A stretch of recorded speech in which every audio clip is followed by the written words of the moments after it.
After my last video where my girlfriend took her first steps into the racing game genre with Need for Speed Most Wanted, I was thinking where to go from here. Since she's still a beginner, I wanted to make sure to have her play something she'll be able to grasp easily, but also hold her attention as someone who doesn't know much about cars. One takeaway from her time with Most Wanted was that she felt rather stressed out at certain points in the game, which still felt a little overwhelming to her. Taking that into account, I came up with a handful of racing games that would make for a good follow-up. The only problem was that they all demonstrate different playstyles, and I had no idea which one she'd prefer. And so, I just let her decide this time around. I gave her the choice between 3 different racing games. The first one is Midnight Club LA. Being a direct competitor to the Need for Speed series back in the day, I thought this would be a good pick if she's still rather hesitant to try something new and would prefer playing something she's at least somewhat familiar with now. It shares a lot of similarities with Need for Speed, being a street racing focused game with emphasis on car customization.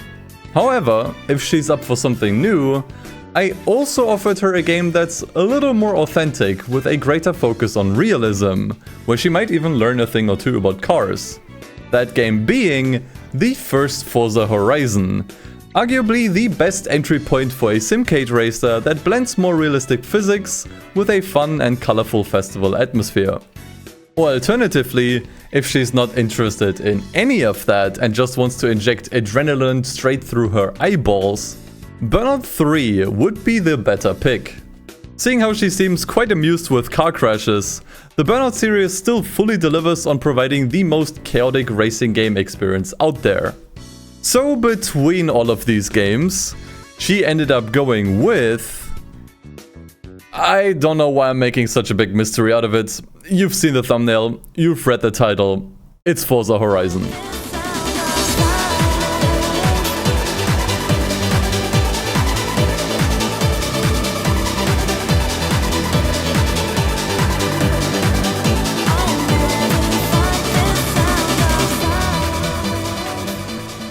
Part of me was really glad she decided to play this one, as it's honestly one of my absolute favorite racing games that I hold very dearly.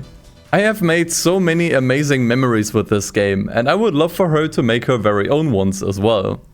To ensure she's getting the best possible experience with the game, I initially opted in to use the Xenia emulator, which led to all kinds of issues and visual glitches I have never seen before. Yeah, for some reason the emulator would just not run the game as intended, even though I have played the game without issues on an emulator before. Well, whatever.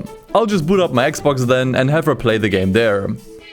Right after I installed this massive console update, of course. Which took a long ass time.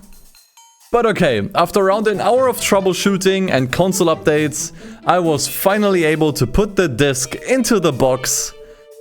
And it still had to download the game, even though the game is on the damn disc. Honestly, my girlfriend has the patience of a saint for putting up with all this. But then finally, after all was said and done, we were able to get into the game and I handed the controller off to her.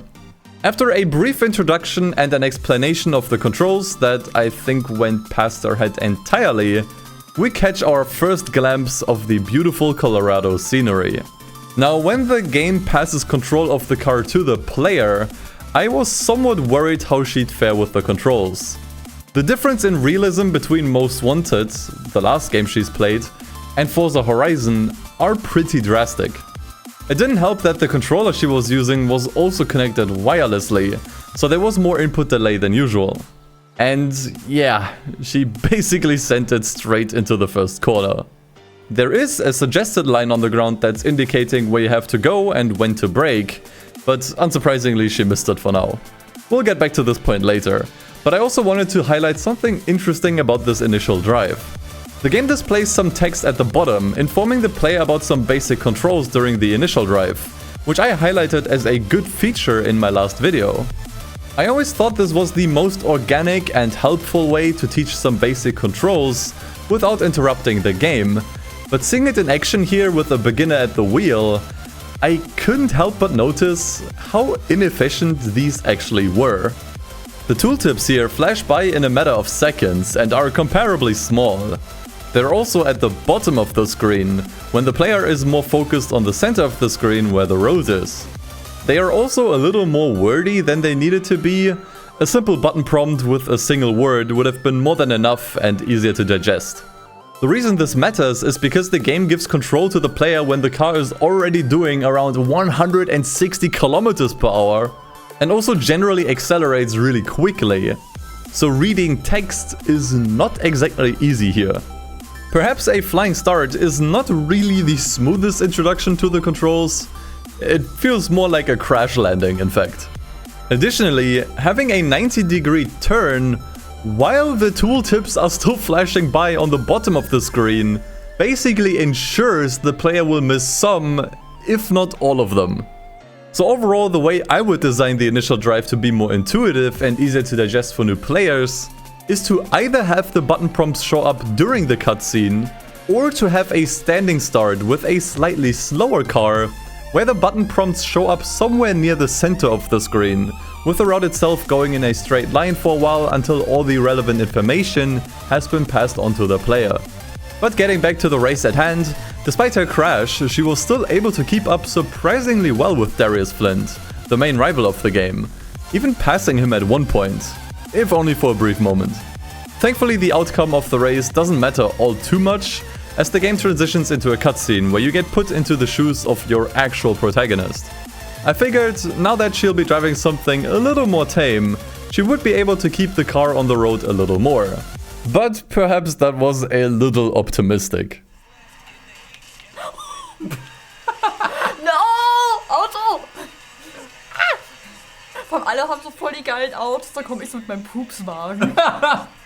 Her mentioning driving a dingy Volkswagen was an interesting observation, considering the modern Horizon titles put you into various supercars pretty much straight away. So I wanted to know if she would prefer it one way or the other. Würdest du das denn cooler finden, wenn du ein krasses Auto hättest am Anfang? Ich finde das halt richtig funny. Ja. Ich fände es halt richtig lustig, wenn du halt wirklich nur so Pupswagen hättest. Only fart cans, huh? Maybe it's time to have her play Gran Turismo after all. With only 3 spots remaining at the festival, we made it in time to get our first wristband. Let's go! Let's go! After watching what's probably the coolest introduction to any racing game ever, we made our way to the first race event. Funnily enough, the tooltips from the initial drive will keep appearing on screen until you press the according button, which prompted my girlfriend to yank the handbrake. Okay, das ist lustig. Ahead of the race, Alice mentions the difficulty settings where you can tweak various driving assists and the speed of the opponents. This is honestly one of the series' greatest strengths. Both beginner and long-time players can tailor the experience according to their skill level. But in this case, my girlfriend just went ahead with the race and tackled whatever settings the game defaults to. During the race, she noted how much better the minimap is this time around, which was a cause for confusion during her time with Most Wanted. Which is interesting. Despite all cars sharing the same color, the sole fact of the player having a different shape is enough to provide enough clarity at a glance. It's an honestly really simple solution to a problem that seemed way more complicated in the last video. And honestly, I think she did pretty well during her first race, gaining a bunch of places and even pulling off a sick drift. Whoa. Holy shit! Which I'm sure was totally intentional. In the end, she ended up coming in third, which was just enough to get her through the heats. Now on the way to the next event, she got caught by a speed trap, which genuinely made her think that got her a ticket. But thankfully this is Horizon and not real life, where reckless driving is encouraged. You know, maybe these two games have more in common than we think. Mustang vs Mustang is the name of the next event, the first showcase event of the game where you go up against an airplane. Now the Mustang is quite different to the car she's driven before. It's rear-wheel drive and a classic muscle car, which meant the handling would be a lot more challenging. This definitely showed with her having trouble controlling the car's wheel spin at low speeds, and the excessive swerving it's prone to. This prompted her to drive a little more carefully, but this had the positive side effect of learning to read the suggested line that's been on the ground this whole time. It's never explicitly explained what it's for, but she correctly assumed the color of the line depicts when you're supposed to brake, coast or accelerate. What she didn't quite understand yet at this point is that the position of the line also represents the most optimal way to go through each corner. But this is more than understandable. I wouldn't expect her to know what an apex is and all the intricacies that go into racing lines based on 20 minutes with Forza Horizon. But maybe she'll catch onto it sometime later. Despite her struggles with the car, she managed to still beat the plane though, quite to her surprise. Easy. What? Upon picking up the yellow wristband, another event popped up on the map, for which she was able to buy her very first car. The game lets you pick between an Impreza and a Lancer Evo for this one. Two sides of the same coin pretty much. And she ended up going for the Lancer this time. Now based on her previous decision making, I assumed because it looked more cute. But this time around, she actually paid some attention to the stats and went for the Lancer because it was slightly better according to the performance index in the top right. In fact, she actually liked the looks of the Impreza more, but she figured the Lancer would probably fare better. And because the Lancer was red. Of course. With the Lancer acquired, we entered our first off-road race. Now admittedly, the off-road handling isn't too drastically different in this game yet, so I figured she would do just fine here. In fact, maybe she has some deeper instincts for rally racing, seeing how she cut through large parts of the track. What do you think? Is she ready for Dirt Rally yet? With 2 last-minute overtakes, she managed to clinch out a second place finish this time. So it seems she's starting to get the hang of the handling by now. On the drive to the next event, I also noticed her vibing a bit to the in-game radio. The soundtrack of the first Horizon is genuinely one of my favorite soundtracks across all racing games. So this was nice to see. She said that a racing game is only half as good without a decent soundtrack. And I couldn't agree more. At the next event sign-up, she began to notice that each race only allows certain cars to enter. So for some of these, you may need cars with specific drivetrain types, build years, or different specs altogether, all while not exceeding a set performance limit. This is exactly the thing about the first Horizon I appreciate so much more over its sequels. Each race had a theme and a purpose to really get you to use all of the cars in your garage or get you to try new ones. Whereas in the later games, it doesn't really matter anymore which car you're bringing to the race. My girlfriend also found this really cool, and I think it's also a great way to learn more about cars, get to know various models, and familiarize yourself with all the various car brands that exist in the world. During the race, she recognized a lot of the driver names she's seen before. This is yet again something unique to Horizon 1, where your opponents have set names that may reappear in certain races. Later on in the series, they decided to swap AI drivers with the driver tasks we know today, carrying names of people in your friends list or random players, which ironically makes the races feel less personal. Overall, my girlfriend was still struggling a bit with her classic muscle car at this point and only came in 4th place. But thankfully, even lower positions still count as progress towards your next wristband, which is much more beginner friendly.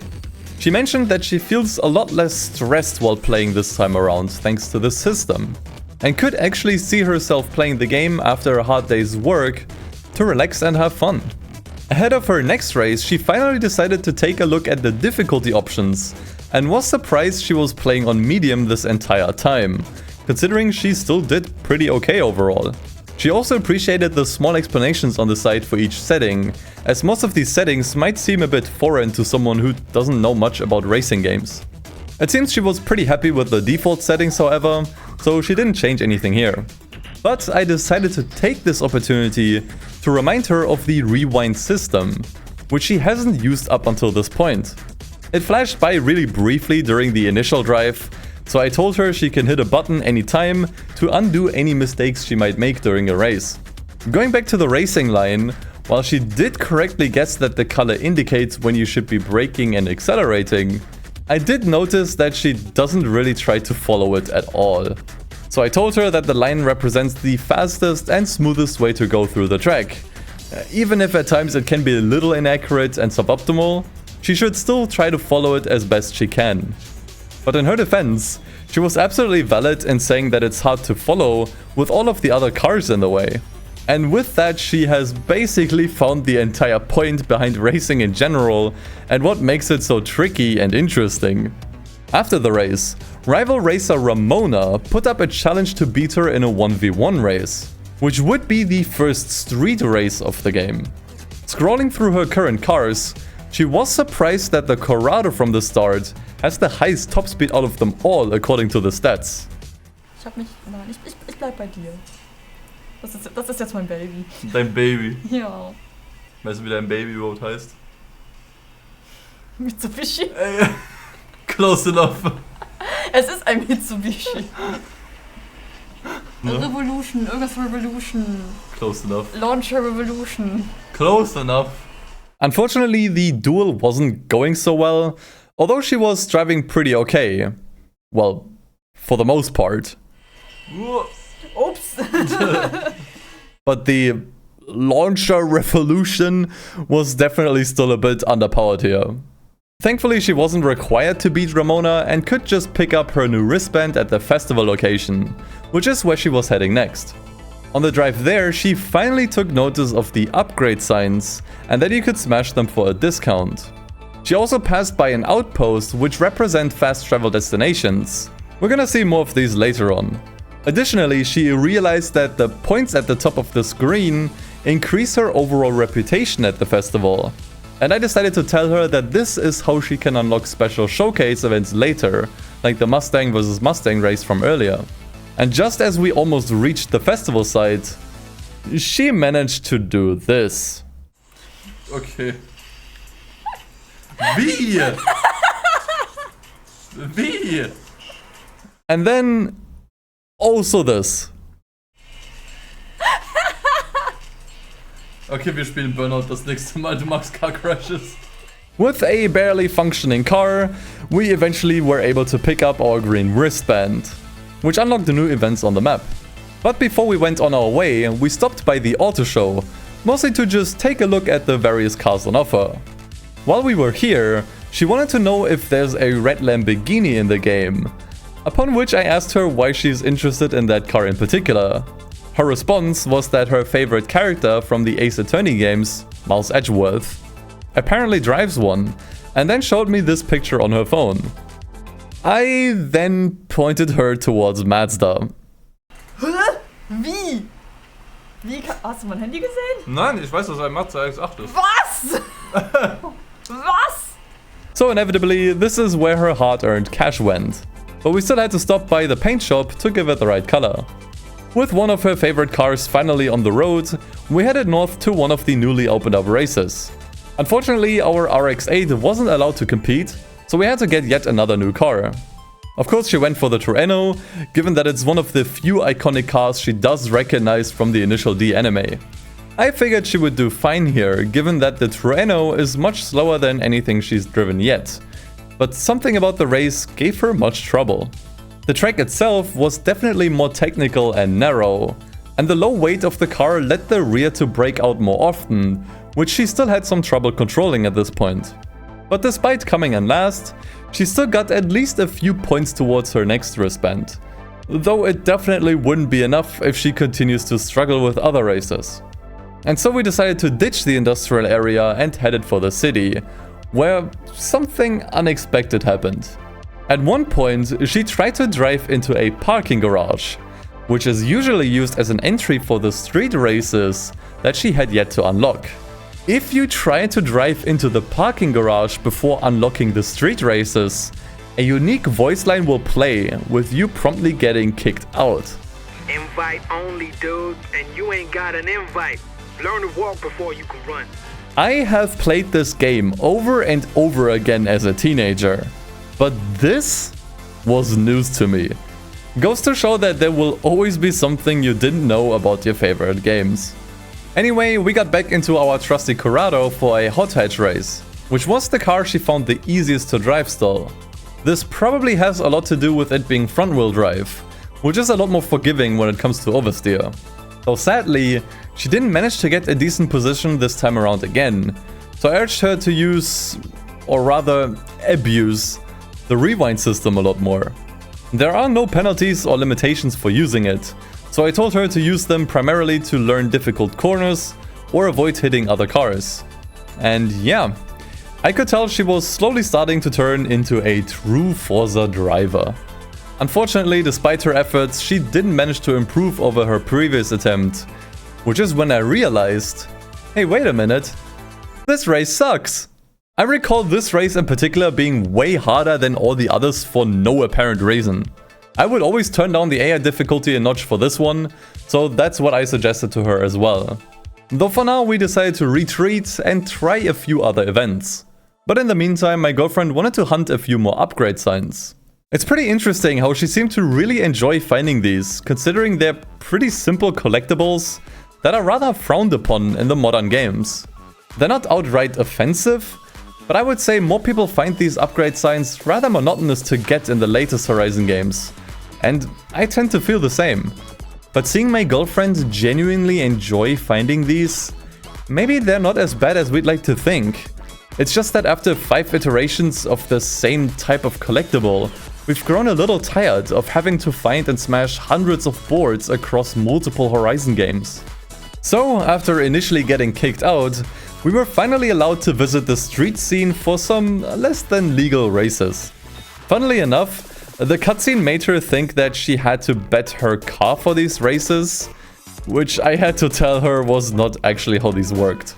It's really rather annoying how many racing games make you believe you're participating in real pink slip races, where you have a real risk of losing your car, only to not apply the same logic to the gameplay.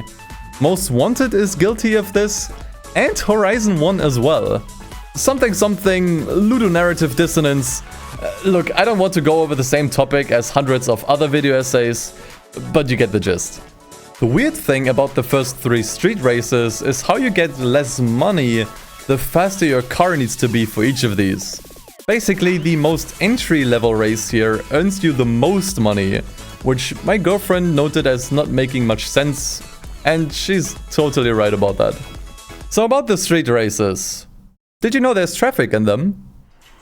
Oh. My monster! In the end, she still managed to get 5th place. However, street races are a lot more unforgiving when it comes to positions, so she went home with essentially nothing. Since street races are entirely optional, we decided to stick to the main events for now. But first we stopped by another outpost, where I told her she can tackle various challenges to make fast traveling cheaper overall. And so she went for a speed trap event, where she was given one of the fastest cars in the game, which definitely threw her for a loop. Literally. The difference in speed between her previous fastest car and this Ferrari was quite immense. So unexpectedly, she had a hard time handling it. And I mean, a really hard time.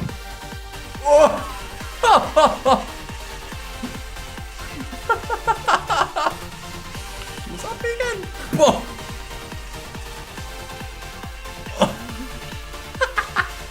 No! After several failed attempts, she wanted me to try it.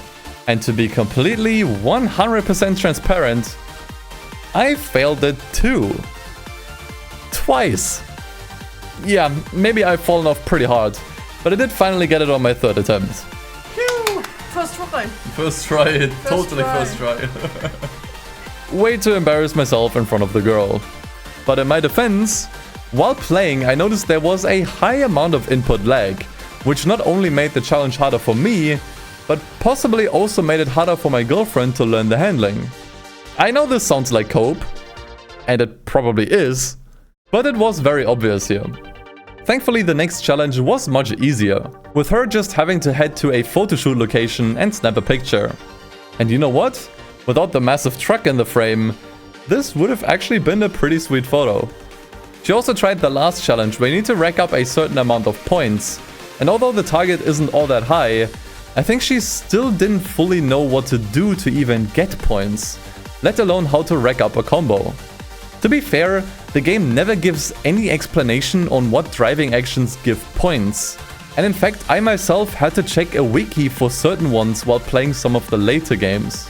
For a game that gives countless tips during loading screens, it's weird how this is never outright explained. Maybe the developers thought it better for the player to experiment, or maybe they thought it was self-explanatory.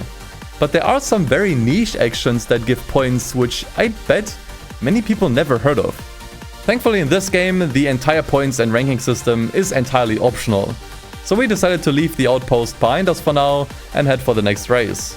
But on the way, we got interrupted by Alice letting us know about a barn find, which intrigued my girlfriend, so we decided to take a little detour. You know, just a little detour. In fact, we stayed at the golf course for a little while in hopes of hurling the car around a bit, which I definitely remember doing a lot back then. You know, the more I look at some of this footage, the more I'm convinced my girlfriend is a psychopath on the road and should definitely play a round of Burnout. But anyway, after some driving around, we finally found our first barn find, which ended up being an old Plymouth Cuda. Despite her ravaging countless other cars, including her own, at the next race, my girlfriend surprisingly opted in to disable cosmetic damage. She said it makes her feel bad when she's driving poorly. I think back then I also played the game without car damage for a while, mainly because looking at wrecked cars for most of the game is somewhat less appealing to the eye. And hey, the race actually went well for her this time.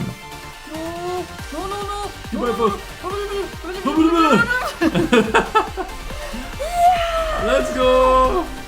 Next up, we wanted to hunt down our second barn find, which we were able to find surprisingly quickly considering the amount of roads in the area. This one belonged to an old Aston Martin, which we grabbed before heading off. At first I wasn't sure what she was trying to do here, but I eventually realized that she was trying to challenge one of the roaming racers to a spontaneous race. Honestly, I totally forgot this is something you were able to do, even back in the first Horizon. But yes, the other drivers of the festival will also roam around the map alongside you. And if you pull up behind them, you can initiate a race against them. In this instance, she challenged a guy in a Ford Focus RS, which was quite a bit faster than the RX-8 she was currently using. So naturally, the opponent took off right away with no real chance to catch up again. Though at one point, my girlfriend asked if she passed him without noticing, because the placement in the top right said that she was in first. Which she absolutely wasn't. I assume the game just takes the B line to the finish as a way to determine who's in first, which doesn't really work very well. And to add insult to injury, after her loss she also managed to Austin power her car between the guardrail and a pole. Her first time pulling this off in a racing game. Look, it's happened to all of us. After this incident, she tried to redo a few races she's previously lost, and actually managed to improve her results in a few of them, netting her more points towards the next wristband. But seeing how her cars were still on the slower end, I urged her to return to the festival site to either get new and faster cars, or try upgrading some of her existing ones. In here she picked up the Plymouth she found as a barn find earlier, which she thought was kind of nice looking. She also picked up the Aston Martin, noting how there seems to be a number missing on the side of the car. So this is something I decided to look up. Apparently there are iterations of the car with numbers and various racing related badging on them, but also more stock looking variants as we've seen in the game.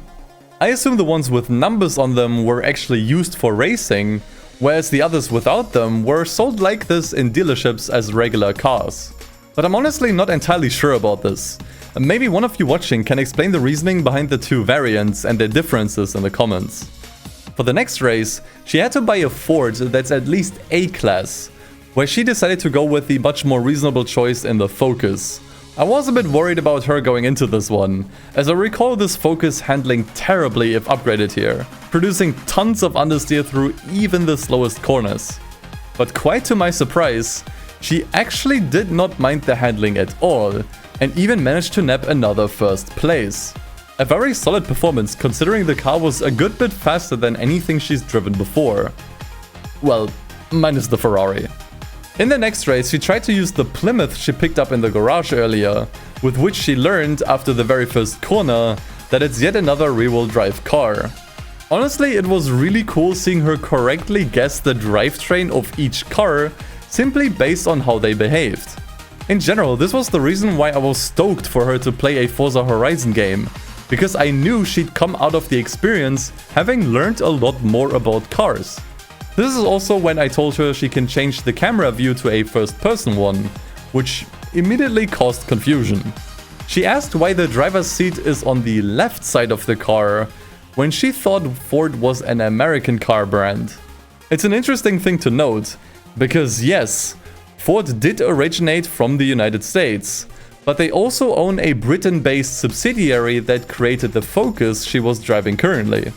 Overall, she really liked driving in first person, probably due to her already enjoying the cruising aspect of the game, which feels all the more immersive with this camera view. But her cruise was briefly interrupted through one of the infamous solid bushes. One of my own biggest pet peeves with the game. This became extra awkward when she was looking for the next barn find and found a gap in the road, which was promptly blocked off thanks to one lone piece of shrubbery. Later Horizon games definitely became a lot more consistent with what's reasonably breakable and what isn't. After a lot of searching around, and I mean a lot of searching, I spotted a road leading to the barn and I decided to just tell her straight away.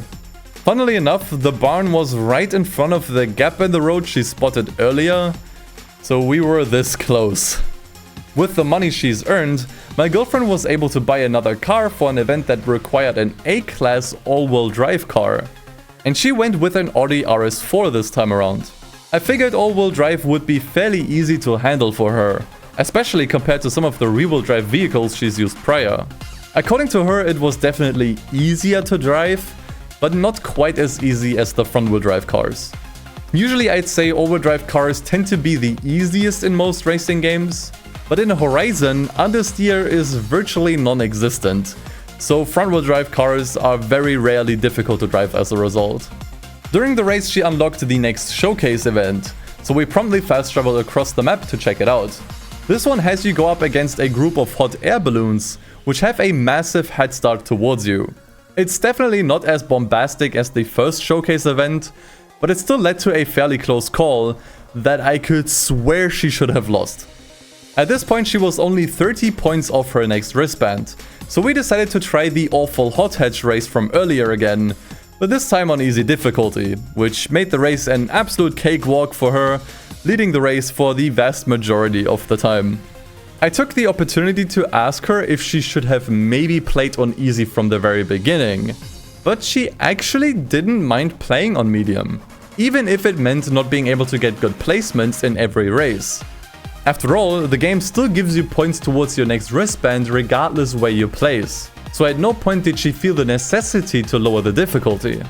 With the next wristband finally around her wrist, even more events popped up on the map, including an S-Class race which she wanted to go for right away. And surprisingly, we had enough money saved up to get a Corvette, which admittedly was not quite reaching S-Class, and unfortunately we didn't have enough money after buying it to upgrade it far enough. Regardless, she tried her luck at the race anyways, this time around on the medium difficulty as well. While racing, she noticed that her character is now wearing a helmet, which is a cool detail when in a race. He's also wearing racing gloves during them, while in free roam, you can see the wristband change colors depending on which one you currently have. It's still cool to see how much attention to detail was even put into the first Horizon game. In her next race, I noticed she was still visibly struggling with the Plymouth, so I decided to teach her some basics about car upgrading. Since she was struggling to keep the car under control, which is hardly surprising for an old muscle car, I told her it's largely because of a soft suspension that shifts the weight of the car around too much, as well as old tires with little traction and too much weight on the car. So to mitigate these issues, we installed a stiffer race suspension that also lowers the car. This makes it so the car feels more stable in corners and doesn't swing around too much. Since we had to keep the car within C-Class, we weren't able to improve the tire compound. So as a countermeasure, we simply increased the width of the rear tires to improve traction at least somewhat. She also decided to install some very interesting looking rims. But hey, it's her car. Finally, we also lowered the weight a little bit, And with that, we successfully improved the handling of the Plymouth, which she was able to feel right away. With our updated muscle car, we took a small road trip up to the mountains, which my girlfriend remarked as her favorite area she's seen so far. That is, until we headed further down east and passed by this waterfall. In general, I think the northeastern area of the map is probably the best looking one. One major difference with the first Horizon game compared to the others is that most parts of the map are not accessible and you're mostly locked down to the road. But I always thought that this isn't exactly a bad thing. Every subsequent Horizon game felt like it had more and more flat terrain, especially Horizon 5, which is often critiqued for its barren flat wastelands. This is down to the map trying to be as open and accessible as possible, and it's this that kills any chance for breathtaking vistas with massive landscapes. Horizon 1 doesn't have this problem. Since most areas outside of the road aren't accessible anyways, they were able to create much grander environments with massive mountains, huge cliff sides, and tons of elevation changes. Just comparing the canyon areas between Horizon 1 and 5, I think the first game outdoes the other in terms of overall design. You can even see the festival site at the far end, which is such a cool touch. Though admittedly, Horizon 1 also has its fair share of fairly boring areas, overall it still has the best vistas and lookout points in my opinion. But getting back to the playthrough at hand, at this point it dawned on us that my girlfriend has been playing for 5 hours by now. At which point we decided to pick up one last barn find belonging to a BMW M1 and took one final drive down to the bottom of the dam, where we decided to finally call it for the day. Overall, I could definitely tell my girlfriend really enjoyed her time with Forza Horizon. In fact, she told me that she actually liked this game more than most wanted. And it's not hard to see why. The more lenient pacing and relaxing atmosphere lends itself much better to someone who's trying to get into racing games. The focus is less on the racing and being the best at it, and more on enjoying the scenery, exploring the map, and taking things at your own pace. So even if the handling itself may have been more challenging and her losing a lot more often as a result, she wasn't ever frustrated by anything, especially since the game still counts any bit of progress regardless how you perform. In addition to this, I also felt she walked away from the experience having learned a thing or two about cars, which is even better. The only thing she lamented that would have made the game even better was the lack of seasons, as she would have loved to explore the map during winter. And man, if only they would make a Horizon game with season changes. Wouldn't that be cool? So who knows, maybe over time I'll have her play through all of the Horizon games and she can pick her own favorite. So if that's something you'd like to see in the future, make sure to subscribe and leave us a like to let us know you want to see her try more racing games in the future. But that's all for now, thank you all for watching, and until next time, take care.